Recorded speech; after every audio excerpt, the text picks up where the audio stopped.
Now, while elderberries have some promising benefits, they also have some dangerous side effects.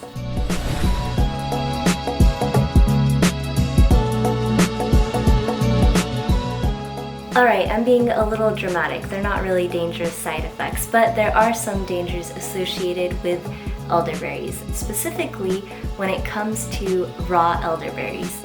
The bark, unripe berries, and seeds contain small amounts of lectins, which, if you eat too much of, can cause stomach problems. Additionally, elderberries contain a substance known as cyanogenic glycosides. Cyanogenic glycosides can release cyanide under certain circumstances. Fortunately, as long as the berries are cooked, and when they're commercially produced, they have to be cooked, they're not going to release the cyanide, so you don't have to worry about that.